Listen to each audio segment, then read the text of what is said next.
باللہ من الشیطان الرجیم بسم اللہ الرحمن الرحیم وبہ نستعین وہو خیر المعین۔ سلسلہ کلام حضرت نوح علیہ السلام کے عنوان سے جاری تھا۔ عرض ہوا تھا کہ سفینہ نجات جب حضرت نوح علیہ السلام نے آمادہ کر لیا اور طوفان جاری ہو گیا، طوفان کے جاری ہونے کے بعد کچھ ایسے لوگ تھے جو سوار نہیں ہو پائے۔ ان میں سے ایک حضرت نوح علیہ السلام کی بیوی تھی اور دوسرا ان کا بیٹا بنام کنعان۔ نجات کے لیے آیا نسبی رشتے یا سببی رشتے انسان کے کام آ سکتے ہیں یا نہیں؟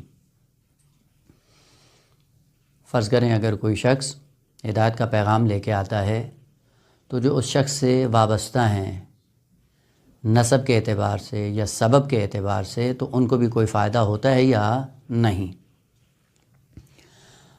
قانون قرآنی یہ ہے کہ ہدایت وہ راستہ ہے جو انسان کو خود طے کرنا ہے اپنے اختیار سے۔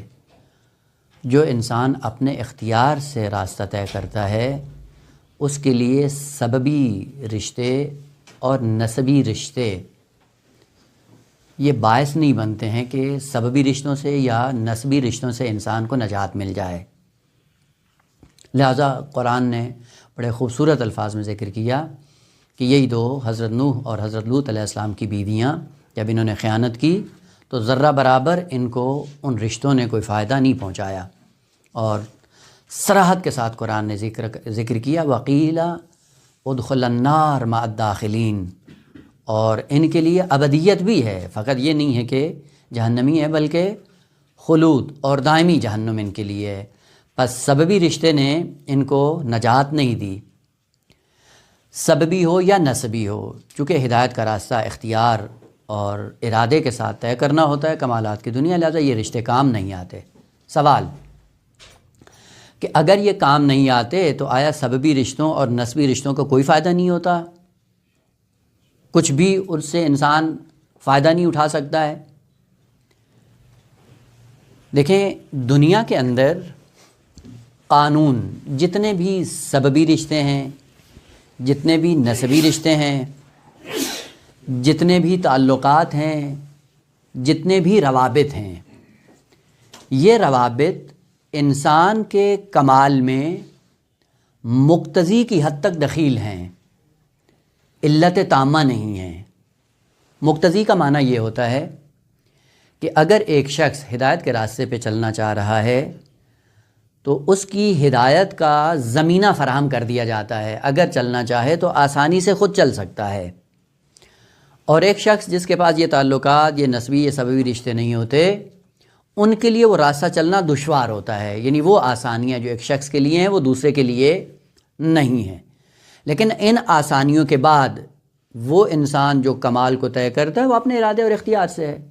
فرض کریں اگر ایک عالم دین کا بیٹا ہے تو عالم دین کے گھر میں پیدا ہونے سے علمی منازل کو طے کرنا اس کے لیے آسان ہوتا ہے، لیکن یوں نہیں ہوا ہے کہ عالم کا بیٹا ہے اس لیے عالم ہی بن جائے گا، محنت اس کو کرنا ہے۔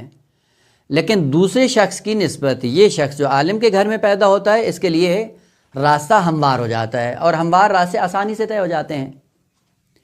بس یہ روابط، یہ تعلقات انسان کے لیے راستوں کو ہموار کرتے ہیں۔ راستہ جب ہموار ہوتا ہے تو چلتا انسان اپنے اختیار سے ہے۔ اور دوسرا قانون جو قرآن نے بھی ذکر کیا ہے، اہل بیت علیہ السلام نے بھی ذکر کیا ہے کہ افضل الاعمال احمزها، جتنا سخت عمل ہوگا، مشکل عمل ہوگا، اتنا ہی اس کا اجر زیادہ ہوگا۔ پھر اسی مثال کا سہارا لیتے ہوئے فرض کریں کہ ایک مجتہد کا بیٹا ہے، اگر وہ اجتہاد کی طرف آنا چاہتا ہے اس کے لیے آسان ہے، لیکن ایک شخص جس کے روابط، تعلقات، سببی نسبی رشتوں میں کوئی ایسا نہیں ہے، اگر وہ اجتہاد کی طرف آنا چاہے اس کے لیے بہت سخت ہے۔ لیکن کمالات کی دنیا کے لیے وہ شخص جس کے لیے راستہ ہموار ہے، وہ چلے اور وہ جس کے لیے راستہ ہموار نہیں ہے، ان دونوں میں فرق ضرور ہے۔ وہ جس کے لیے راستہ ہموار ہے اس کا اجر کمتر ہے، اور وہ جس کے لیے مشکلات زیادہ ہیں، اگر وہ چلتا ہے کمال کی طرف آتا ہے، اس کا درجہ کہیں زیادہ ہے۔ دوسری طرف سے خالق کائنات نے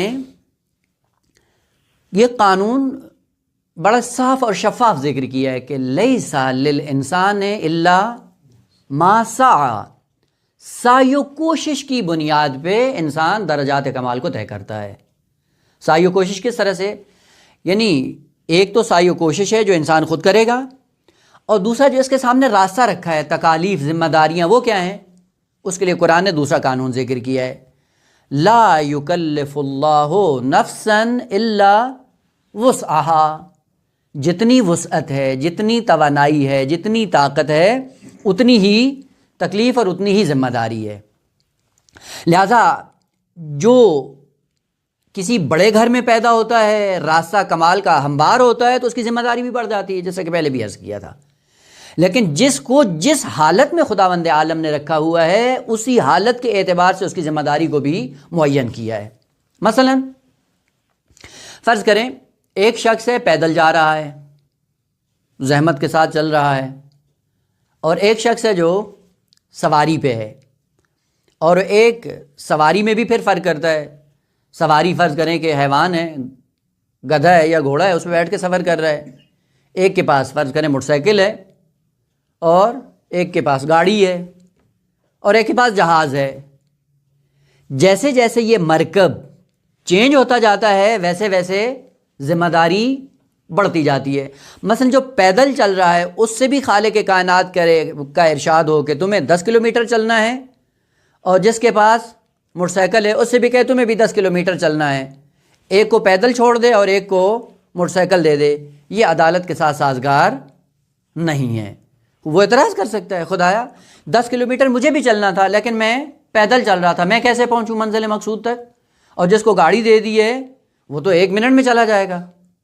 اس اعتبار سے خالق کائنات نے تکالیف اور ذمہ داریاں بھی اسی اعتبار سے معین اور مشخص کی ہیں۔ مثلا فرض کریں جو پیدل جا رہا ہے، یہ اگر 2 دن میں سفر طے کرتا ہے، تو جس کو گاڑی دی اس کے لیے بھی 2 دن کا سفر مقرر کرتا ہے کہ تمہیں بھی 2 دن میں یہ سفر طے کرنا ہے۔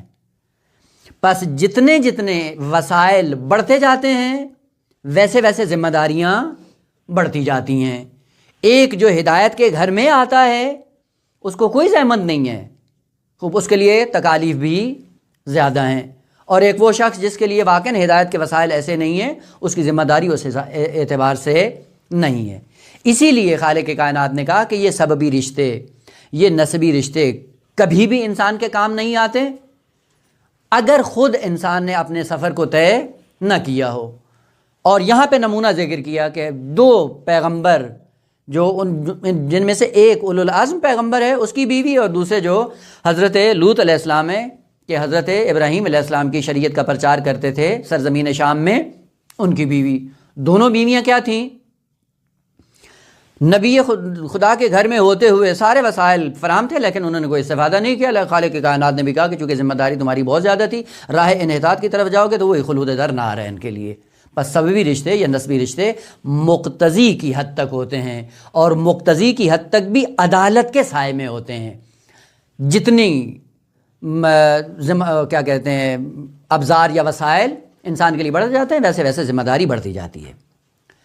بات دیگر یہ تھی کہ اگر انسان ہدایت کے راستے پہ چلنا چاہے، اور جن کو خالق کائنات نے اسوہ، آئیڈیل اور نمونہ بنایا ہے دوسروں کے لیے کہ تم ان کے نقش قدم پہ چلو، آیا نمونہ مردوں کے لیے مرد ہوتا ہے اور خواتین کے لیے خاتون ہوتی ہے؟ جس طرح کہ عموماً ہمارے یہاں یہی رائج ہے، اور جب بھی ہم جناب سیدہ کی سیرت بیان کرتے ہیں تو ہم یہی کہتے ہیں جی جناب سیدہ کیا ہیں؟ زیادہ جب ہم تیر مارتے ہیں تو کیا کہتے ہیں؟ بیوی کی سیرت بیان کرنی ہو تو بیوی کیا ہے جی؟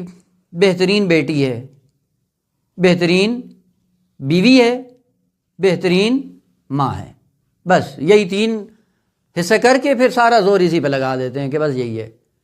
آیا خاتون کی وقت یہی ذمہ داری ہے، اور مردوں کے لیے پھر الگ سے ہوتا ہے۔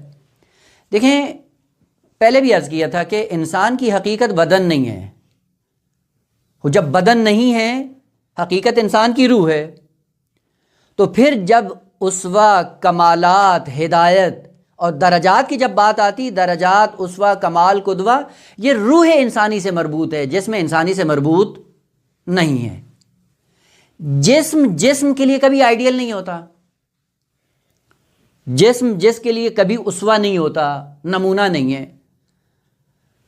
کیوں؟ چونکہ حقیقت انسانی جسم نہیں ہے۔ جسم کیا ہے؟ انسان کے لیے مرکب۔ راکب کیا ہے جو انسان کی حقیقت ہے؟ وہ روح انسانی ہے۔ روح انسانی کے لیے اسوہ اور آئیڈیل ہوا کرتی ہے۔ اور عرض بھی کیا تھا کہ چونکہ جسم انسانی حقیقت انسان نہیں ہے، لہذا جسم انسانی دوسروں کے لیے آئیڈیل بھی نہیں ہے۔ ایک نسوانی اور خاتون کے روپ میں جو جسم دیا جاتا ہے، یہ جسم آئیڈیل نہیں ہے دوسری خواتین کے لیے، روح انسانی ہے جو آئیڈیل ہے۔ روح کے کیا کام ہے؟ روح کیا ہے؟ اس کی حقیقت کیا ہے؟ علم اور عمل، معرفت اور عمل صالح، اس سے روح تشکیل پاتی ہے۔ نہ معرفت مذکر ہے اور نہ ہی مؤنث ہے، اور نہ ہی عمل صالح تذکیر و تانیث کے زمرے میں آتا ہے۔ بس یہی سے پتہ چلتا ہے کہ روح انسانی تذکیر و تانیث کے زمرے میں نہیں ہے۔ تذکیر اور تانیث، مذکر اور مؤنث ہونا، یہ جسم کے اوصاف میں سے ہے۔ جسم یا مذکر ہوگا یا مؤنث ہوگا، لیکن انسان کیا ہے؟ نہ وہ مذکر ہے نہ مؤنث ہے۔ انسان جو حقیقت ہے، روحانی حقیقت ہے، علم اور عمل سے وجود میں آتی ہے، معرفت اور عمل صالح سے وجود میں آتی ہے۔ معرفت اور عمل صالح جب دونوں ایک منزل میں اکٹھے ہوتے ہیں، وہاں سے حقیقت انسانی تشکیل پاتی ہے، اور وہ حقیقت انسانی مجرد ہوتی ہے، نور ہے، اور اس کی تقسیم تذکیر و تانیث میں نہیں ہے۔ جب اسوے کی بات آتی ہے تو روح انسانی ہے جو بقیہ انسانوں کے لیے اسوہ بنتی ہے۔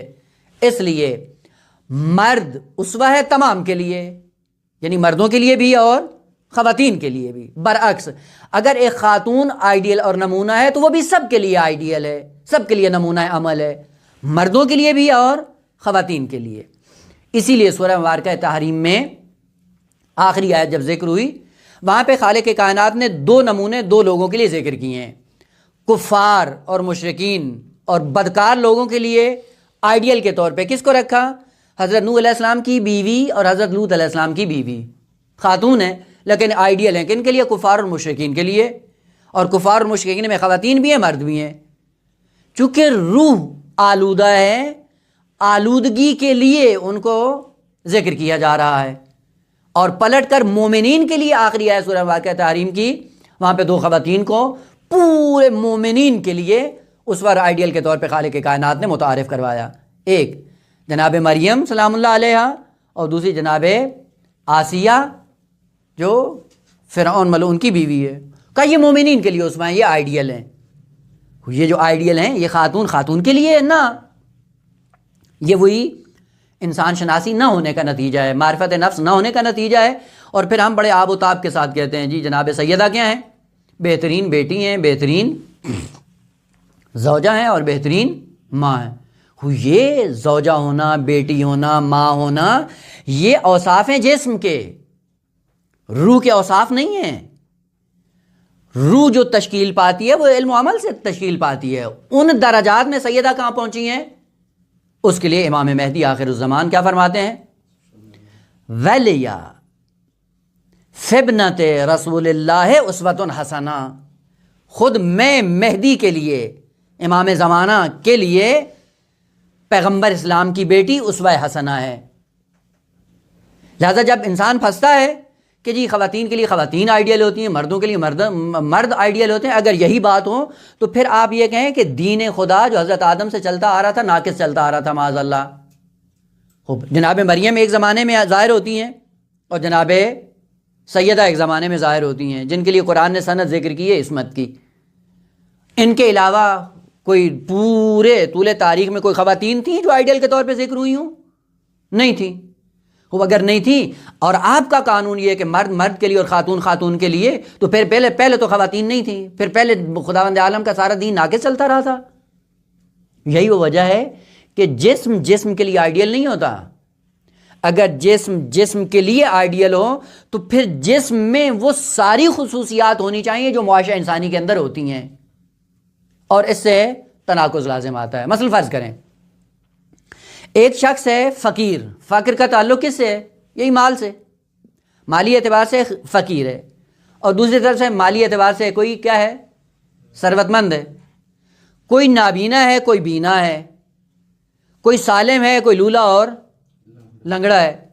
خوب ان سب کے لیے اگر ایک نبی اسوہ بننا چاہے تو جو نابینے وہ کہیں کہ ہمارا نبی نابینا ہونا چاہیے, جو لولا لنگڑا ہے وہ کہیں ہمارے لیے نبی لولا لنگڑا ہونا چاہیے, جو فقیر ہے وہ کہیں جی ہمارے لیے فقیر ہونا چاہیے, جو ثروت مند ہے اس کو کیا کہنا چاہیے؟ ہمارے لیے ثروت مند ہونا چاہیے. یہ تو پھر اصلاً تناقضات کا ایک سلسلہ شروع ہو جائے گا. یہیں سے پتہ چلتا ہے کہ یہ بینائی یا اندھا پن یہ جسمانی خصوصیات ہیں. فقیر ہونا, ثروت مند ہونا, لولا لنگڑا ہونا, صحیح و سالم ہونا, دیوانہ ہونا, بچہ ہونا, یہ جسمانی ادوار ہیں. اور جسم جسم کے لیے آئیڈیل نہیں ہوتا ہے. روح انسانی ہے جو روح انسانی کے لیے آئیڈیل بنتی ہے. اور اتنا خوبصورت ہے نظام خالق کائنات کا کہ وہ جو جسمانی اعتبار سے ناقص دنیا میں آتا ہے, نفسانی اعتبار سے وہ بھی ناقص نہیں ہوتا ہے. وہ جسم ناقص ہوتا ہے لیکن روح اور نفس انسانی تو ناقص نہیں ہوتی, وہ سب کو کامل دی ہے. اسی لیے خالق کائنات نے فرمایا وَنَفْسٍ وَمَا سَوَّاهَا, وہ 11 قسمیں سورہ مبارکہ شمس میں جو کھائیں, آخری قسم وَنَفْسٍ وَمَا سَوَّاهَا, تسویہ نفس کی قسم, فَأَلْهَمَهَا فُجُورَهَا وَتَقْوَاهَا, یعنی نفس سب کے ہاں مستوی ہوتا ہے, کوئی اعوجاج نہیں ہوتا, اس میں کوئی ٹیڑھا پن نہیں ہوتا ہے. لہذا جو بھی لے کر آتا ہے انسان خالق کائنات کی طرف سے مقام روح میں, وہ سب کے لیے خالق کائنات نے برابر تقسیم کیا ہے. ٹھیک ہے جسم اس کا ناقص ہے لیکن صلاحیت کیا؟ صلاحیت روحانی سب کو برابر دی ہے. مثلا فرض کریں ایک شخص ہے جو لولا لنگڑا پیدا ہوتا ہے, اس کو خدا نے فطرت سالم نہیں دی ہے, وہ فطرت سالم ہے, اس کو بھی ظلم سے نفرت ہے, عدالت کو پسند کرتا ہے, اچھائی کی طرف اس کا بھی تمایل ہے, برائی سے وہ بیزار ہے. یہ اچھائی کی طرف اس کا تمایل ہونا اور برائی سے اس کا بیزار ہونا یہ کیا ہے؟ یہ تسویہ نفس کی علامت ہے, چونکہ اس کا نفس تسویہ ہے. البتہ تسویہ کا معنی یعنی نفس کے لیے جو معلومات اس معاشرے میں آنے کے لیے ضروری تھیں وہ تعلیمات خداوند عالم نے رکھ کر اس کو دنیا میں بھیجا ہے, اور اس کے اندر خالق کائنات نے کوئی تمییز نہیں کی ہے کہ بعض کو دے دیا اور بعضوں کو نہ دیا, ایسا نہیں ہے. بس جسمانی اعتبار سے مشکلات کا شکار ہو سکتا ہے انسان, لیکن روحانی اعتبار سے خالق کائنات نے جو عطیہ فطرت کے اندر نفس انسانی کے اندر رکھ کر بھیجا ہے وہ سب کے لیے برابر ہے, اس میں کوئی مشکل نہیں ہے. اور وہاں پہ خداوند عالم کا قانون عدالت بھی اپنی جگہ پہ جاری و ساری ہے. البتہ یہ بات کے مسائل ہیں کہ اسی فطرت کے اندر جو خالق کائنات سرمایہ دے کر بھیجتا ہے, اور پھر یہ ہے کہ والدین اس سرمایہ کو نابود کرنے کی کوشش کرتے ہیں, یا پھر معاشرے میں جاتا ہے, پھر دوست احباب سوسائٹی ہیں, یہ ایسا ایسا پھر بچے کو اس فطرت سے دور کرنا شروع کر دیتے ہیں. وَإِلَّا اول خلقت میں, ابتداء خلقت میں جب دنیا میں آتا ہے تو فطرت سالم لے کر دنیا میں آتا ہے. بس وہ فطرت ہے جو پوری بشریت کے لیے اسوہ بنتی ہے, آئیڈیل بنتی ہے. فطرت آئیڈیل ہے, نہ جسم انسانی. جب فطرت انسان کی پاک و پاکیزہ ہو تو فطرت انسانی یا نفس انسانی یا روح انسانی کیا ہے کہ وہ تذکیر و تانیث سے بالاتر ہے. مثلا انسان کی حقیقت تشکیل پاتی ہے علم و عمل سے. عقیدہ بنا لیا انسان نے, عقیدہ بننے سے ایک پہلو انسان کا مکمل ہوتا ہے. عقیدے کے ساتھ ساتھ عمل صالح انجام دیا, یہ انسان کیا ہو گیا ہے؟ مکمل. البتہ پھر کمال کے اپنے درجات ہیں. یہ جو علم و عمل سے انسان کی شخصیت وجود میں آئی ہے جس کو آپ کہتے ہیں روح, یہ نورانی شکل جو انسان کی وجود پا رہی ہے, تیار ہو رہی ہے, یہ کیا ہے؟ تذکیر ہے یا تانیث؟ اصل یہ تذکیر و تانیث سے بالاتر ہے. مثلا انسان جو نماز پڑھتا ہے, نماز پڑھنے کے نتیجے میں انسان کی ایک شکل و صورت بنتی ہے. وہ کیسی بنتی ہے؟ روحانی, نورانی, جو مرنے کے بعد انسان کے سامنے ہوگی. وہ مذکر ہے یا مؤنث؟ اصلا نہیں ہے. روزہ مذکر ہے یا مؤنث؟ کمال ہے اصلا. حج و زکوٰۃ یہ سارے اعمال نہ مذکر ہیں نہ مؤنث ہیں, یہ انسان کی ذات کو تشکیل دیتے ہیں. چونکہ یہ انسان کی ذات کو تشکیل دیتے ہیں, یہی وہ اقدام ہے یا یہی وہ مرحلہ ہے جس میں ایک انسان دوسروں کے لیے آئیڈیل بنتا ہے. اور آئیڈیل کی دنیا میں کوئی ضروری نہیں کہ صرف مرد ہو، اسی لیے قرآن نے صراحت کے ساتھ کہا کفار اور مشرکین کے لیے یہ آئیڈیل ہیں، اور مومنین کے لیے کون آئیڈیل ہیں؟ جناب آسیہ اور جناب مریم سلام اللہ علیہ، خاتون ہے یعنی جسم نسوانی ہے، لیکن اسی جسم کے سائے میں جو حقیقت پروان چڑھی ہے وہ اتنی ہے کہ ملائکہ سے ہم کلام ہوتی ہے، پورے مومنین کے لیے آئیڈیل بنتی ہے، نہ فقط پورے انسانیت کے لیے بلکہ وہ جو اپنے زمانے کا نبی ہے ان کا جناب زکریا علیہ الصلوۃ والسلام کفالت کرتے تھے نا، جناب زکریا جو کفالت کرتے تھے جناب مریم کی، نبی خدا ہے، نبی خدا ہونے کے بعد کرتا کیا ہے؟ کلما دخل علیہا زکریا المحراب وجد عندہا رزقا، جب بھی آتے بیت المقدس میں یا بیت المقدس میں بی بی کے پاس آتے، چونکہ کفالت ان کی تھی اور ان کے علاوہ کسی کو اجازت نہیں ہوتی تھی وہاں پہ مسجد میں آنے کی، جب بھی آتے دیکھتے کہ کھانا رزق فراوان پڑا ہوا ہے، تعجب کرتے اور سوال کرتے یا مریم انا لک ھذا، یہ کہاں سے آتا ہے؟ قالت ھو من عند اللہ، یہ اللہ کی طرف سے آتا ہے، ان اللہ یرزق من یشاء بغیر حساب، ترجمہ جو کرتے وہ ظاہراً ترجمہ درست نہیں ہے کہ اللہ جس کو چاہتا ہے بے حساب رزق دیتا ہے، نہ یہ ترجمہ درست نہیں ہے، ان اللہ یرزق، اللہ رزق دیتا ہے، من یشاء جو چاہتا ہے، یعنی جو رزق لینا چاہتا ہے خالق کائنات کی طرف سے تو خالق کائنات بغیر حساب کے دیتا ہے، یعنی تم آؤ اس راستے پہ چلو، یعنی یہاں پہ یشاء اور مشیت کا تعلق انسان سے ہے، مشیت کا تعلق خدا سے نہیں ہے، وَإِلَّا اگر مشیت کا تعلق خدا سے ہو، خدا جس کو چاہے فقیر کر دے، جس کو چاہے غنی کر دے، جو فقیر ہو رہا ہے اس کے لیے یہ کیا ہے؟ پھر عیب نہیں ہے، اور جو غنی بن جائے اس کے لیے کوئی کمال نہیں ہے، نہ اس مشیت کا تعلق انسان سے، جو چاہتا ہے خالق کائنات سے رزق لینا، خالق کائنات بے حساب دیتا ہے۔ اور جب یہ کہا جناب مریم نے، یعنی اپنے کمالات کی دنیا میں اس منزل پہ پہنچی ہیں کہ جب بھی ارادہ کرتی تھی رزق سامنے موجود ہو جاتا تھا، وہاں پہ جناب زکریا تعجب میں پڑ گئے اور فوراً اپنے ہاتھوں کو اللہ کی بارگاہ میں بلند کیا اور دعا کی، رب ہب لی من لدنک ذریۃ طیبہ انک سمیع الدعاء، الہ العالمین اگر یہ موجود ایسا ہے جو کمالات کی دنیا میں اس مقام پہ آ سکتا ہے، وہ مجھے بھی ایسی اولاد عطا کر۔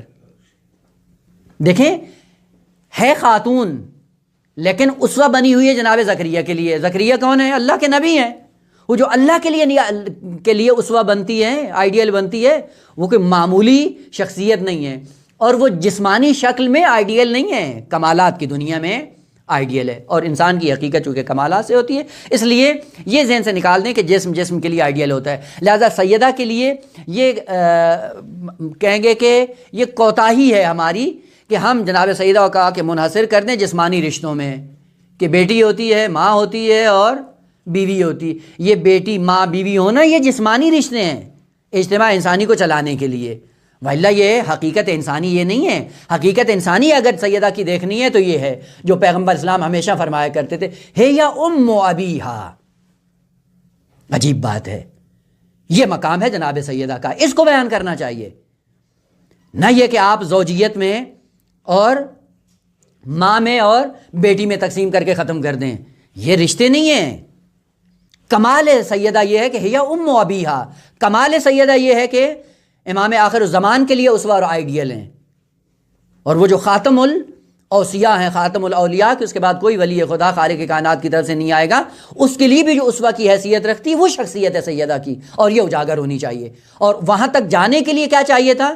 وہ کمالات کی دنیا چاہیے تھی، اور کمالات کی دنیا کے لیے جو امام صادق علیہ السلام کی روایت ہے سورہ مبارکہ قدر میں، اور ائمہ نے کہا ہے کہ جب بھی مخالف سے احتجاج کرنا ہو سورہ قدر کا سہارا لو اور ہم آپ کی مدد کریں گے۔ بی بی کیا فرماتی ہیں اس میں کہ جب بھی آپ کو امامت کے مسئلے میں، ولایت کے مسئلے میں کوئی مشکل ہو، اس سورہ کا سہارا لے کر آپ مناظرہ کرو، انشاءاللہ ہم آپ کی مدد کریں گے۔ انا انزلناہ فی لیلۃ القدر، ہم نے اس کو نازل کیا لیلۃ القدر میں۔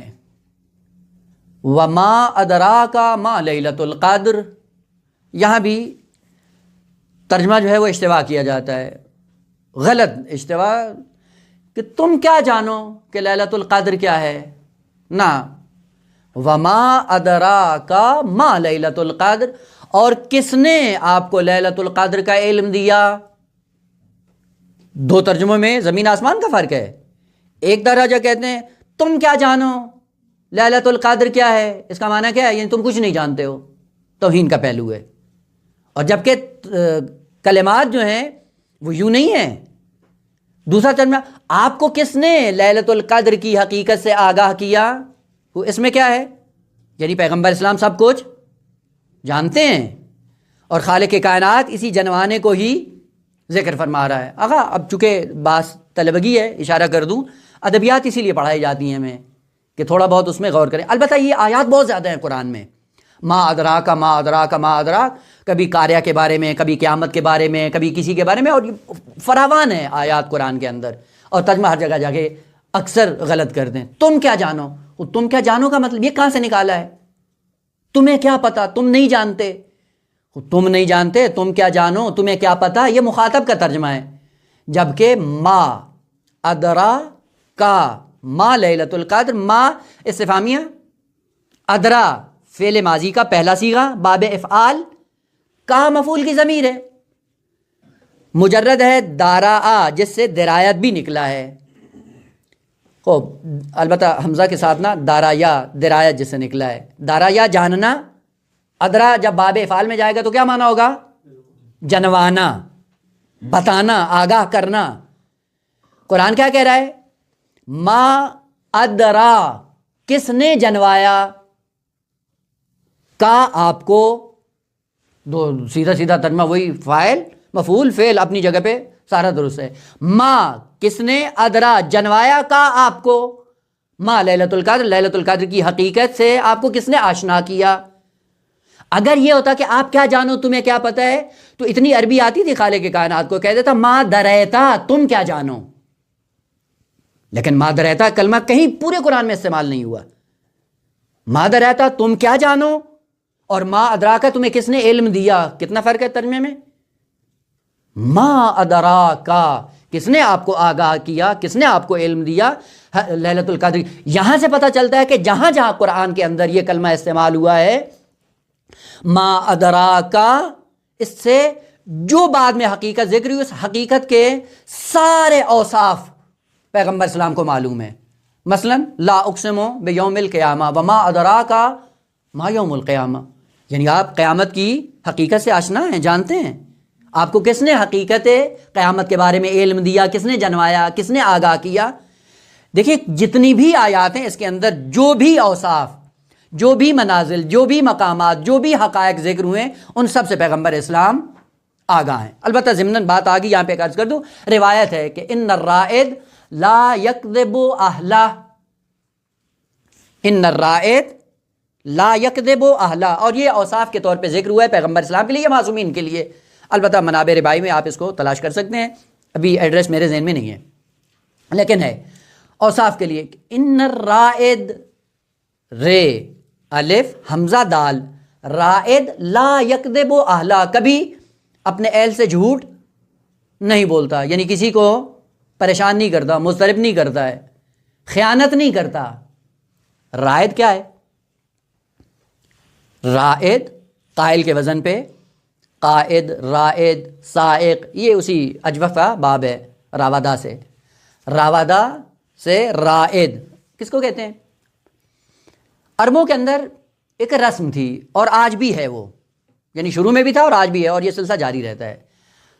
کاروان جب ایک جگہ سے دوسری جگہ لے جایا کرتے تھے، کاروانی سفر جب ہوتا تھا قافلے کی شکل میں، تو قافلے کو جس مقام سے لے کر چلتے تھے اور جس جگہ پہ ان کو جانا ہوتا تھا، جہاں پہ ان کو رکنا ہوتا تھا، قیام کرنا ہوتا تھا، اس جگہ کی معلومات ان کے پاس ہونی چاہیے تھیں، کیونکہ جب معلومات نہیں ہوتی ہیں تو پھر یہ کاروان سرا یا قافلے لے جا کے آدمی پریشان نہیں ہوتا ہے۔ وہ کیا کرتے تھے کہ ایک شخص کو کاروان چلانے سے پہلے بھیجتے تھے کہ ہاں جی فرض کریں جی ہمیں مکہ میں جانا ہے، اور خصوصاً حج کے موسم پہ یہ زیادہ ہوتا تھا، وہ حج پہ آپ کو کاروان لے کے جانا ہے حاجیوں کا، وہاں پہ ایک شخص کو پہلے بھیج دیتے تھے کہ ہمیں سرزمین مکہ میں آنا ہے، اتنے دن ہمیں وہاں پہ رہنا ہے، وہاں پہ لیے جگہ، کھانا پینا، رہائش، جتنی بھی چیزیں وہ جا کر پہلے دیکھو، آمادہ کرو، آمادہ کر کے واپس آؤ اور ہمیں خبر دو کہ ہاں ہم نے آپ کے لیے یہ انتظام کیا ہوا ہے۔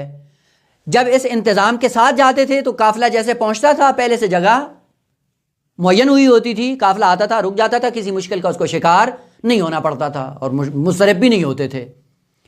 لیکن اگر یہ رائد نہیں جاتا اور اس جگہ کا انتخاب نہ کرتے، نہ دیکھا ہوا ہو، آنکھیں بند کر کے آپ یہاں سے سفر شروع کر دیں، جہاں جس جگہ پہ آپ کو جانا ہے وہاں پہ پہنچیں، پہنچنے کے بعد کیا ہوتا ہے؟ انسان پریشان ہوتا ہے، اب جگہ نہیں ہے، کھانا نہیں ہے، کیا کریں؟ وہ پھر در بدر کی ٹھوکریں کھاتا ہے۔ یہ رائد صفت کے طور پہ استعمال ہوا ہے معصومین کے لیے، جو قافلہ انسانیت کے لیے رائد بنتے ہیں، جہاں پہ انسانیت کے قافلے کو ان کو لے کر جانا ہے، اگر وہاں یہ دیکھ کر نہ آئے ہوں، یہ کیسے بشریت کو لے کے جا سکتے ہیں وہاں پہ؟ لہذا یہ قیامت اور برزخ اور یہ سارے حالات یہ علم غیب نہیں ہے ائمہ کے لیے کہ بات کریں جی ہاں برزخ کے حالات جانتے ہیں، یہ علم غیب ہے۔ نہ، علم غیب نہیں ہے، علم غیب بات سے دیگر ہے، یہ مشہود ہے ان کے لیے۔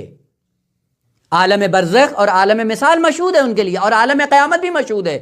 جنت اور جنت کے مقامات سارے کے سارے مشہود ہیں، اور یہ سارے انہوں نے اپنی آنکھوں سے دیکھے ہیں، طے کیے ہیں، پھر جا کر بشریت کو بتاتے ہیں کہ تم ہمارے ساتھ چلو گے تو ہم نے تمہارا انتظام وہاں پہ کروایا ہوا ہے۔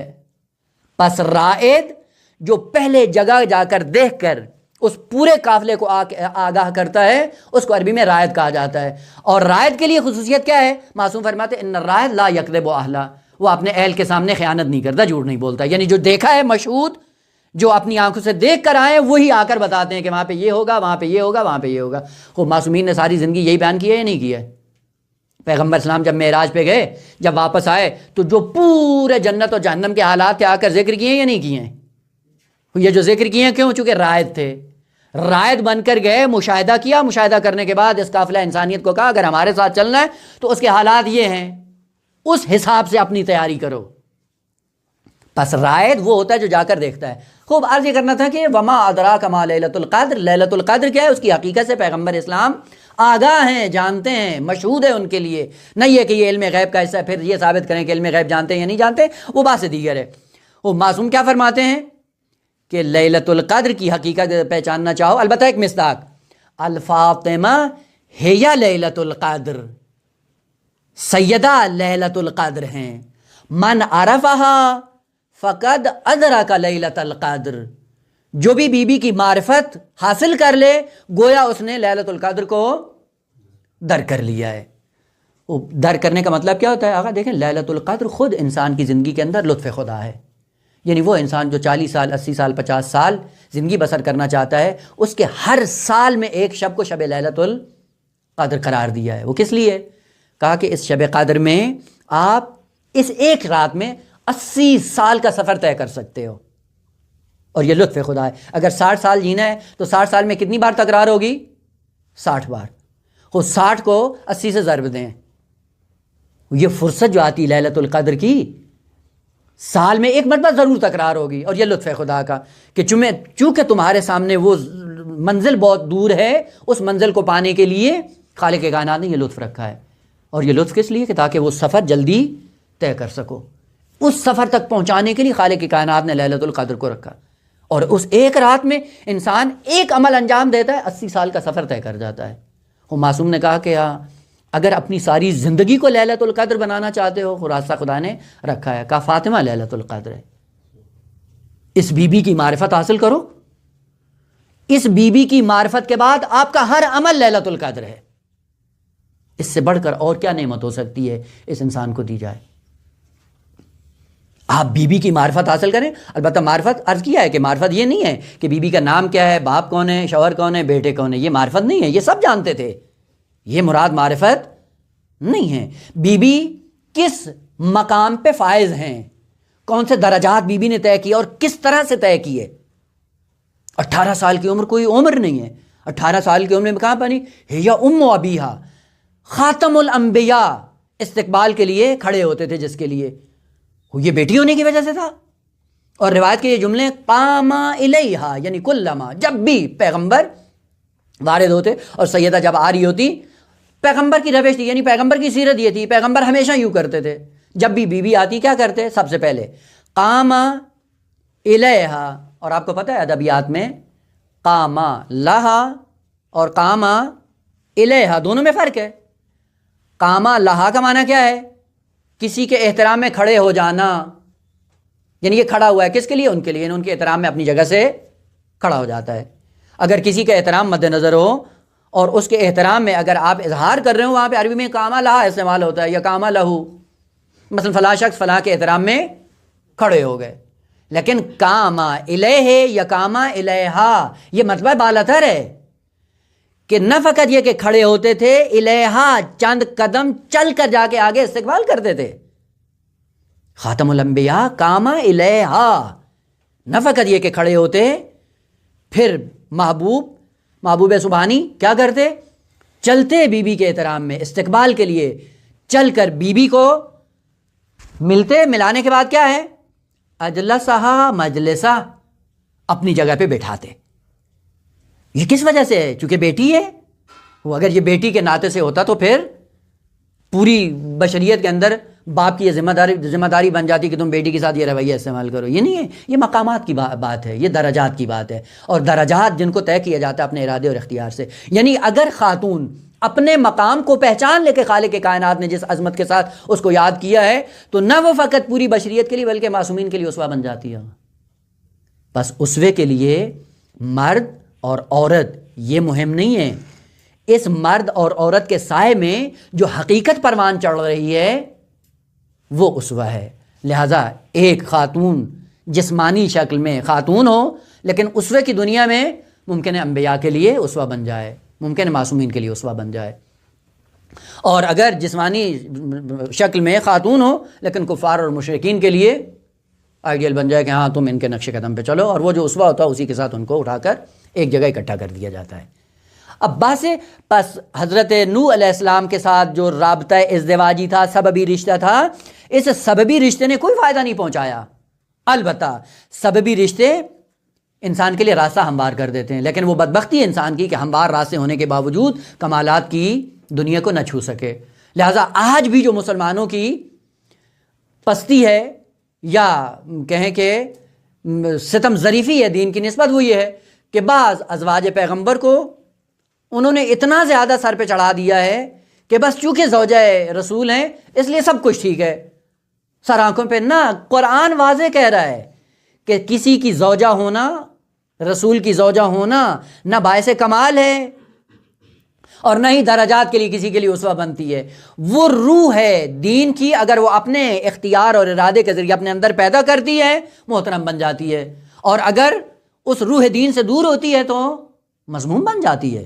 اور قرآن نے جو ہے اٹل فیصلہ کیا ہے کہ نہ، ازواج پیغمبر ہونا بھی تمہارے لیے شرف نہیں ہے بلکہ تمہاری ذمہ داری کے لیے ایک سبب ہے، ذمہ داری بڑھ جاتی ہے کہ چونکہ تم رشتہ ازدواجی پیغمبر میں آئی ہو اس لیے تمہاری ذمہ داریاں دوسروں کی نسبت الگ الگ ہیں۔ ذمہ داری سخت ہے، کیوں ذمہ داری سخت ہے؟ چونکہ تمہارا سلسلہ نسبت شرافت پیغمبر اسلام کی وجہ سے، لہذا ایسا کام نہ کرو کہ جو پیغمبر کی ذات کو مدعو کر رہا ہو۔ لہذا ہو سکتا ہے کوئی بھی زوجہ پیغمبر ہو لیکن پیغمبر کے دین کے ساتھ مخلص نہ ہو سکتا ہے۔ اور نہ فقط یہ کہ اب زوجہ بن گئی تو ہمارے لیے اب وہ رتب و یابس اس کا سارا آنکھوں پہ، نہ، قرآن نے یہ ذکر نہیں کیا ہے۔ البتہ بعض نقائص جو تھے، اسی لیے مسلمانوں کی بھی ہیں، بعض ہیں مفکرین جو کہتے ہیں مثلا جنگ جمل ہے، جنگ جمل زوجہ رسول نے برپا کی، ہزاروں کی تعداد میں لوگ قتل ہوئے، ان ہزاروں کی تعداد میں جو خون بہا ہے اس کا کون ذمہ دار ہے؟ وہ اگر یہ سلسلہ نہ ہوا ہوتا اتنے ہزار قاتل نہیں ہوتے، یہ خون کس کی گردن پہ ہے؟ وہ جو باعث اور بانی ہے، جو سبب بنا ہے۔ اس لیے بعض لوگ کہتے ہیں جی ندامت ہوگی، پشیمانی ہوگی۔ حقوق الناس میں ندامت اور پشیمانی نہیں ہوتی، حقوق الناس کو پورا کیا جاتا ہے۔ وہ شخص جو قتل ہوا ہے ممکن ہے بعد والی زندگی میں خالق کائنات اس کو توفیق دیتا، دائرہ دین میں آتا اور ولی خدا کے مقابلے میں نہیں آتا، اپنی رائے کمال کو طے کر سکتا تھا، لیکن اب وہ راستہ اس سے چھین لیا گیا ہے۔ کون ہے ذمہ دار اس کا؟ جبکہ صریح قرآن ہے وَقَرْنَ فِي بُيُوتِكُنَّ، حکم ہے ازواج پیغمبر کو کہ آپ پیغمبر اسلام کے بعد گھر سے باہر نہیں جا سکتی ہیں، جائز نہیں ہے آپ کے لیے گھر سے نکلنا۔ لہٰذا جب ایک زوجہ نکلی پیغمبر اسلام کی، دوسری نے منع کیا، مگر ہمارے لیے حکم نہیں آیا ہے، قرآن کی آیت نہیں آئی ہے کہ پیغمبر کے احترام میں ہمارا وظیفہ اور ذمہ داری ہے کہ ہمیں گھر میں رہنا ہے۔ اب وہ بعض مسائل جو اس کے سائے میں ہوتے رہے۔ بس یوں نہیں ہے کہ اگر کسی کا سببی رشتہ کسی معصوم سے منسلک ہو جائے یا نسبی رشتہ منسلک ہو جائے تو یہ سببی رشتہ یا نسبی رشتہ انسان کے لیے نجات کا باعث بنے، نہ، ایسا نہیں ہے۔ اور قرآن نے واضح کہا ہے کہ وہ کمال اور وہ درجہ کمالی جو انسان روح کے ذریعے طے کرتا ہے وہ روح انسانی ہے جو پوری بشریت کے لیے اسوہ بنتی ہے۔ لہٰذا یہ سببی اور نسبی رشتے انسان کے کام نہیں آتے۔ اس لیے ایک نمونہ بیوی کا ہے، دوسرا نمونہ حضرت نوح علیہ السلام کا اپنا بیٹا ہے بنام کنعان۔ بات آخری ہے، اسی کو سمیٹ کر انشاءاللہ یہیں پہ بات کو ختم کرتے ہیں جناب نوح علیہ السلام کے حوالے سے۔ انشاءاللہ اگلی بات جو ہے وہ جناب ہود علیہ السلام کے عنوان سے جاری رہے گی۔ کشتی چلنے لگی، حضرت نوح علیہ السلام نے بیٹے سے کہا کہ تم آ کے سوار ہو جاؤ، اور سوار ہونے کے لیے دیکھیں قرآن کتنی خوبصورتی کے ساتھ تعبیریں استعمال کرتا ہے۔ وَنَادَى نُوحٌ، نوح نے ندا دی۔ کلمہ ندا کہاں پہ استعمال ہوتا ہے؟ جہاں پہ منادا اور منادی میں بہت زیادہ فاصلہ ہو، وہاں پہ کلمہ ندا استعمال ہوتا ہے۔ اسی لیے کہتے ہیں پکارنا، دور سے آواز دینا۔ یہ دور سے آواز دینے کا معنی کیا ہے؟ کہ دونوں کے اندر فاصلہ ہے۔ اسی فاصلے کے ساتھ اگر ہو، عربی میں کلمہ ندا استعمال ہوتا ہے۔ ندا فاصلے کے لیے ہوتا ہے۔ یہی کلمہ بتا رہا ہے وَنَادَى نوح، حضرت نوح علیہ السلام نے ندا دی۔ اس کا مطلب ہے کہ کشتی اور حضرت نوح علیہ السلام کے بیٹے میں بہت زیادہ فاصلہ تھا، پہاڑ پہ تھا، کشتی دور تھی، وہاں سے آواز دی۔ کیا آواز دی؟ وَكَانَ فِي مَعْزِلٍ، غرق ہونے کے قریب تھا۔ عزلت کہتے ہیں جدائی کو، یعنی ایسا ایسا کسی چیز سے آدمی جب دور ہوتا ہے، نجات سے دور ہو، یعنی معزل میں ہے، غرق ہونے کے قریب ہے۔ غرق ہونے کے قریب تھا، آواز دی، ندا دی۔ یا بنیا، یہ دوسرا دیکھیں لطف بھرا کلمہ ہے۔ بنیا کلمہ کس کے لیے استعمال ہوتا ہے؟ عربی میں لفظ ابن کی جب تصغیر بناتے ہیں بنیا، یہ تصغیر عطوفت، مہربانی اور محبت پہ دلالت کرتا ہے یہ کلمہ، یعنی محبت بھرا پیغام دیا۔ اب فارسی میں کہتے ہیں فرزندم، عزیز دلم، فارسی میں جو کہتے ہیں، یا آپ جب اردو میں کہتے ہیں کیا کہتے ہیں؟ میرے جگر کے ٹکڑے۔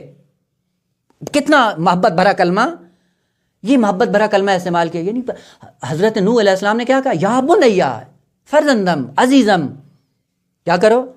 ارکب معنا، آ جاؤ، سوار ہو جاؤ۔ ولا تکن مع الکافرین، عربی بڑی خوبصورت ہے اور خصوصاً ادبیات۔ لا تکن مع الکافرین، سوار ہو جاؤ ہمارے ساتھ، ولا تکن مع الکافرین، اور کافرین کے ساتھ نہ ہو جاؤ، یعنی ان کا ساتھ نہ دو۔ یہاں پہ یہ بھی ہو سکتا تھا ولا تکن من الکافرین، لیکن کیوں آیا ہے مع الکافرین؟ یہی وہ ادبی نقطہ ہے کہ جس کی بنیاد حضرت نوح علیہ السلام نے آواز دی۔ بھائی اگر یہاں پہ ہوتا ولا تکن من الکافرین، کبھی بھی حضرت نوح علیہ السلام اس کو بلاتے نہیں، چونکہ قرآن کی چاشنی ہمیں معلوم نہیں ہے، اس لیے پھر اعتراض کرتے ہیں کہ حضرت نوح علیہ السلام کو جب پتہ تھا کہ یہ سارا سلسلہ ہونے والا ہے تو کیوں بلایا اور یہ کیا اور وہ کیا؟ نہ، کہاں ہے؟ مع الکافرین اور من الکافرین، یہ دو تعبیریں ہیں۔ مع الکافرین کا معنی الگ ہے، من الکافرین کا معنی الگ ہے۔ من اگر ہوتا تو اس کا معنی کیا ہوتا؟ من اگر یہاں پہ استعمال ہوتا تو اس کا معنی یہ ہوتا ہے کہ یہ کفار کا ایک حصہ ہے۔ آپ کہتے ہیں یہ فلاں قوم سے ہے، کیا مطلب ہے؟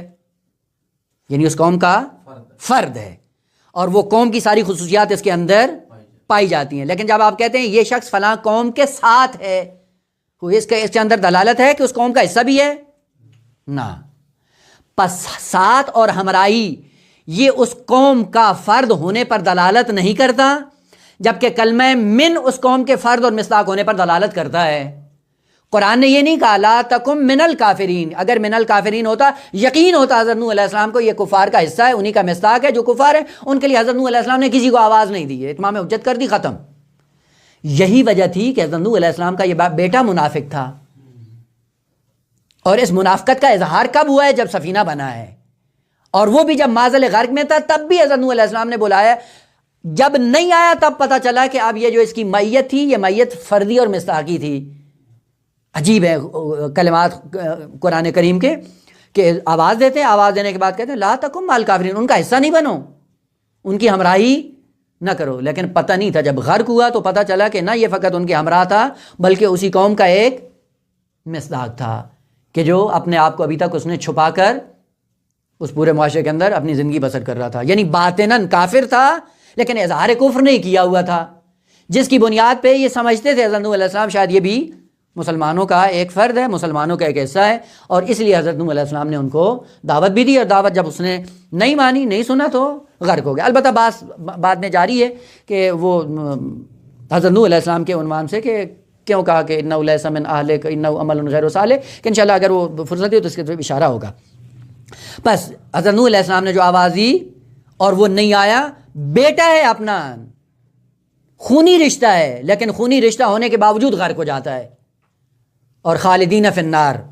بس یہاں سے پتہ چلتا ہے خونی رشتے بھی ولی خدا کے ساتھ اگر برقرار ہوں, اگر وہ دین خدا پہ نہیں چلتا ہے, کمالات کی دنیا طے نہیں کرتا ہے, نجات کی کوئی ضمانت نہیں ہے, سعادت کی کوئی ضمانت نہیں ہے, بہشت میں جانے کی کوئی ضمانت نہیں ہے. انسان کے اپنے اعمال ہیں, جس اعمال کے بل بوتے پہ اپنی سعادت کو وہ تامین کرے گا. آخر میں حضرت آسیہ کا اسی سیرت کے عنوان سے آخری جملہ وہ یہ تھا کہ جناب آسیہ جب مومنین کے لیے نمونہ عمل بنی ہے تو نمونہ عمل کس عنوان سے بنی ہے؟ چند خصوصیات کی بنیاد پہ. پہلی خصوصیت فرماتی ہیں رب ابن لی عندک بیتن فی الجنہ. ایک اس مقام پہ بی بی پہنچی اور اس مقام کی بنیاد خالق کائنات نے کہا کہ یہ تمہارے لیے اسوہ ہیں. 2 وَنَجَّنِي مِنْ فِرْعَوْنَ, اس کی وجہ سے اسوہ بنی. وَعَمَلِهِ, یہ تیسرا. وَنَجَّنِي مِنَ الْقَوْمِ الظَّالِمِينَ, اور قوم ظالمین سے بھی مجھے نجات دے. یہ 4 عنصر تھے جناب آسیہ میں جس بنیاد پہ خالق کائنات نے حضرت آسیہ کو پورے مومنین کے لیے آئیڈیل کے طور پہ پیش کیا ہے. یہ 4 ارکان جو جناب آسیہ میں تھے, ان 4 ارکان کی بنیاد پہ بی بی آئیڈیل بنی ہیں مومنین کے لیے. البتہ ہر ایک کو واضح کرنے کی ضرورت ہے. پہلے رب ابن لی بیتن عندک بیتن فی الجنہ, یہ ایک رکن, اور اسی میں وہ اسوہ ہے پورے مومنین کے لیے. 2 نجنی من فرعون, 2 وعملہ, 3 ونجنی من القوم الظالمین, یہ 4. یہ 4 ارکان ہیں جن کی بنیاد پہ بی بی کو اسوہ بنایا گیا ہے مومنین کے لیے. آج کے لیے کا جس کے اندر یہ 4 ارکان ہوں وہ بھی اسوہ بن سکتا ہے پوری بشریت کے لیے. البتہ یہ 4 ارکان کیا ہیں ان کو بیان کرنے کی ضرورت ہے کہ ہر ایک کو الگ الگ کھول کر بیان کیا جائے تاکہ وہ حقیقت واضح ہو کہ ہو سکتا ہے کہ جس کا رابطہ نبی خدا سے نہ ہو, در عین حال خداوند عالم اس کو اسوہ آئیڈیل بنا دے مومنین کے لیے. کوئی رابطہ نہیں تھا, کسی نبی کے ساتھ کوئی رابطہ نہیں تھا. ظلم اور بربریت, طاغوت اور نہ جانے ہر قسم کی فحاشی, گناہ, استکباریت کے ماحول میں بی بی نے زندگی بسر کی. اور عجیب بات ہے, اس ماحول میں رہتے ہوئے یہ 4 ارکان اپنے اندر پیدا کیے, خداوند عالم نے اسوہ بنا دیا. بس ہو سکتا ہے ایک شخص نبی خدا کے گھر میں ہو اور کفار کے لیے آئیڈیل بن جائے. ہو سکتا ہے کہ دشمن خدا کے گھر میں پلے ایک خاتون مومنین کے لیے آئیڈیل بن جائے. اور آئیڈیل بننا روح انسانی کے ساتھ مربوط ہے. روح انسانی علم و عمل سے وجود میں آتی ہے, اور وہ حقیقت جو علم و عمل سے وجود میں آئے وہ نہ مذکر ہوتی ہے نہ مؤنث ہوتی ہے. بس خاتون کے لباس میں آئیڈیل بن کر پوری بشریت کے لیے, پوری انسانیت کے لیے آئیڈیل بن سکتی ہے. کمائی کے مرد اپنے لباس رجولیت میں خواتین اور مردوں سب کے لیے آئیڈیل بن سکتا ہے. سلسلہ کلام جاری ہے, انشاءاللہ بعد میں تتم عرض ہوگا. الحمدللہ رب العالمین.